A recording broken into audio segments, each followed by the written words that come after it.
मैं अमरजीत सिंह। आज मैं आप लोगों के सामने एक नया वीडियो लाया हूँ जिसमें हम लोग HSLC हिंदी एमआईएल के 2020 के क्वेश्चन पेपर को सॉल्व करेंगे। तो चलिए देखते हैं किस तरह के प्रश्न पूछे गए हैं, विस्तार से हम लोग इसके बारे में आलोचना करेंगे।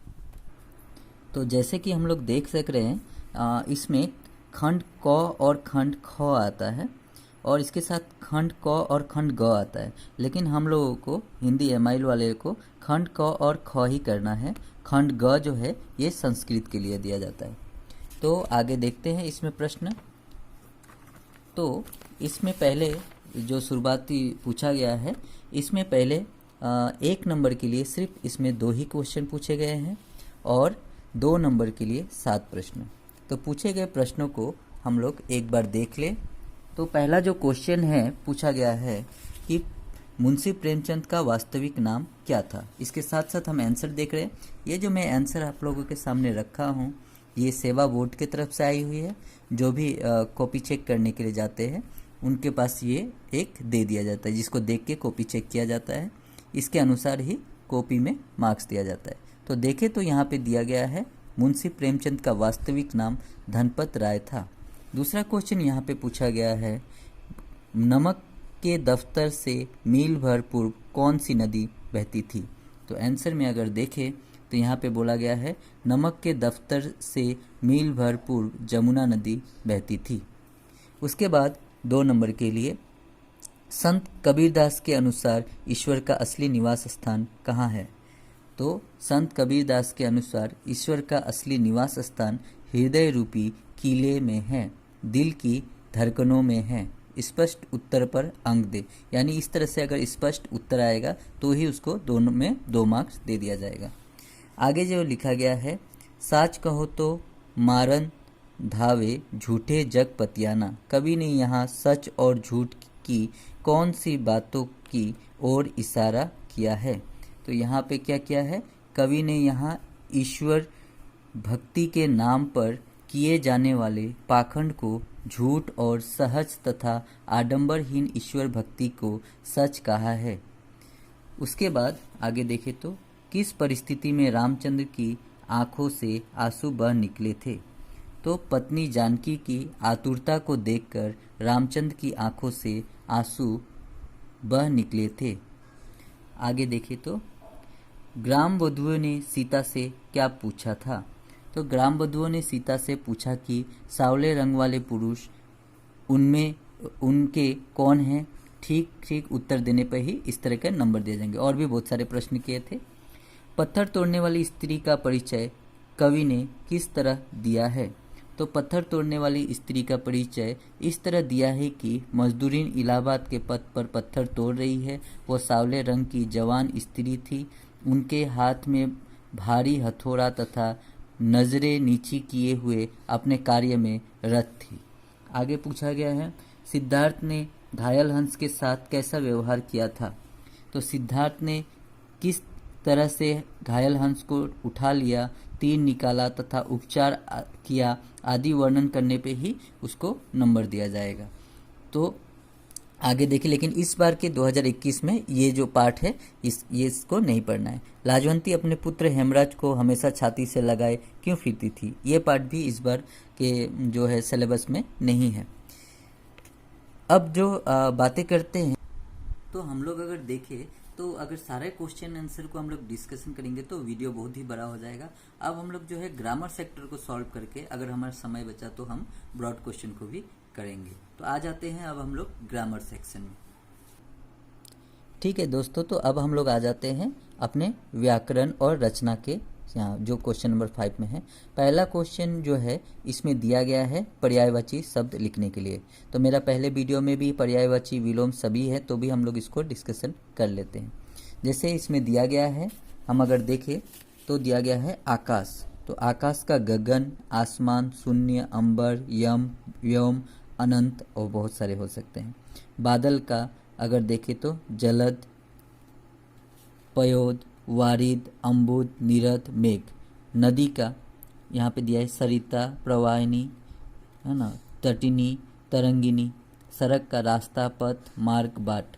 और भी आगे बहुत सारे हो सकते हैं। अब आ जाते हैं हम लोग इसमें जो 6 नंबर के लिए प्रश्न जो दिए गए हैं, ये है अंधकार, अनावृष्टि, उन्नति और रक्षक का विलोम शब्द लिखने के लिए।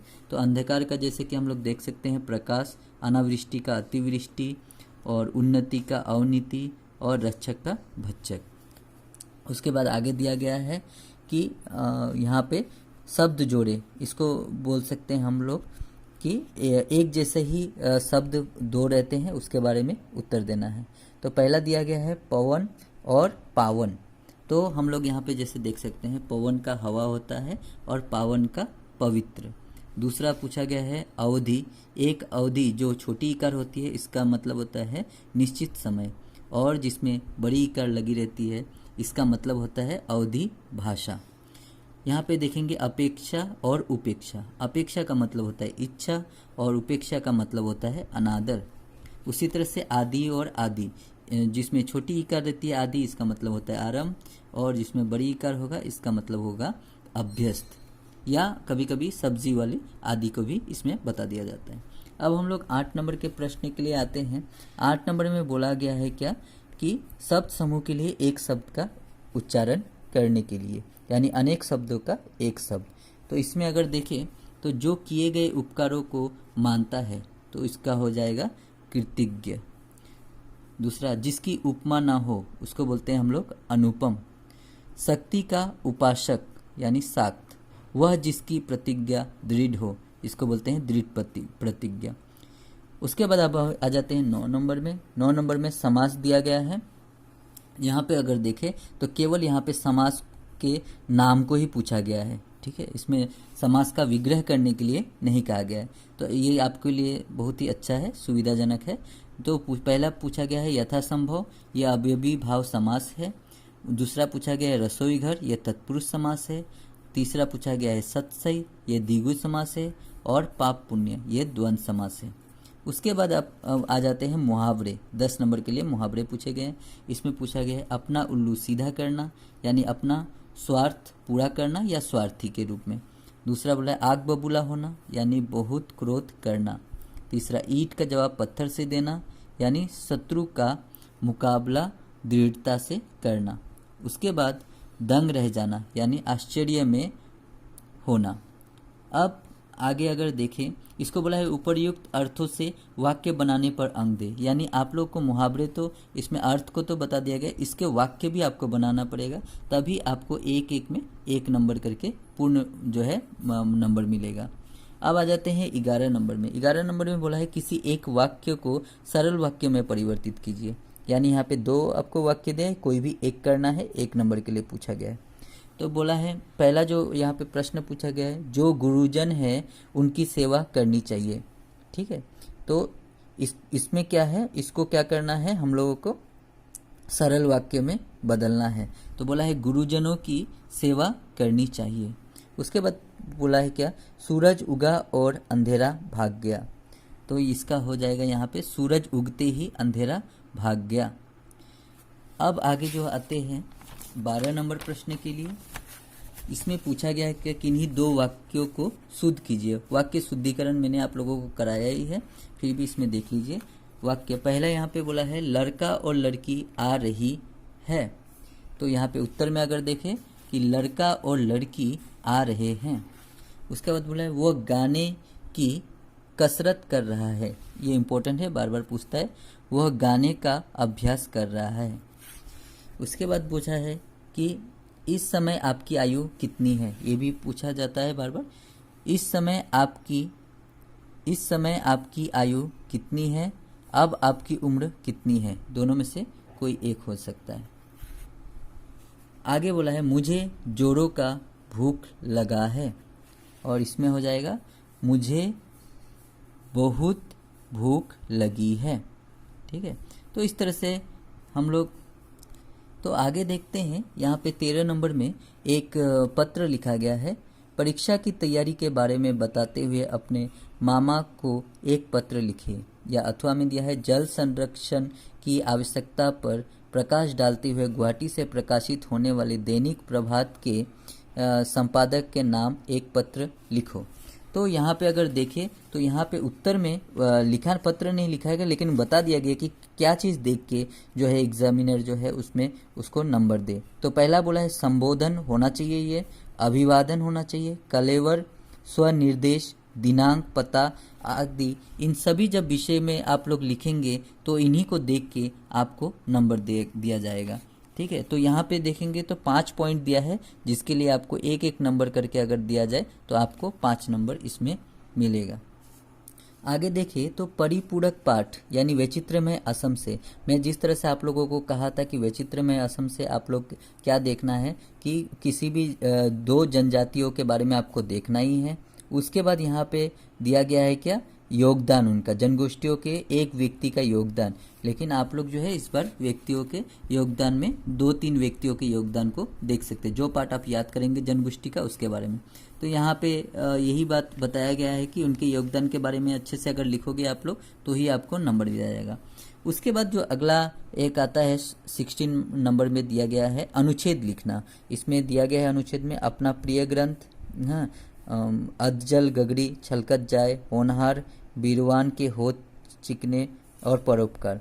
तो यहाँ पे अगर देखा जाए तो इसमें दिया गया है आंसर पे, इसको बताया गया है कि हमको क्या क्या देखना है। तो इसमें बोला गया है विषय वस्तु और भाषा शैली, वाक्य संरचना को देखते हुए नंबर को प्रदान करने के लिए। तो ये अगर आप लोग ये पॉइंट को अच्छे से लिखोगे, भाषा शैली अच्छी होगी, विषय वस्तु अच्छी है, वाक्य संरचना अच्छी है, तभी आपको फुल मार्क्स जो है वो मिलेगा। इसके बाद जो दिया गया है इसमें आपको दिया गया है हास्य अथवा करुण रस परिचय दो, या अनुप्रास अथवा यमक अलंकार का सोदाहरण परिचय दीजिए। यानी इस बार तो आप लोगों को रस पढ़ना नहीं है, आप लोगों को केवल जो है इसमें आपको जो है अलंकार को ही पढ़ना है। तो इसमें बोला गया है कि इसमें अनुप्रास अथवा यमक अलंकार को परिभाषित करते हुए उदाहरण सहित स्पष्ट करने पर ही आप लोग को अंक दिया जाएगा।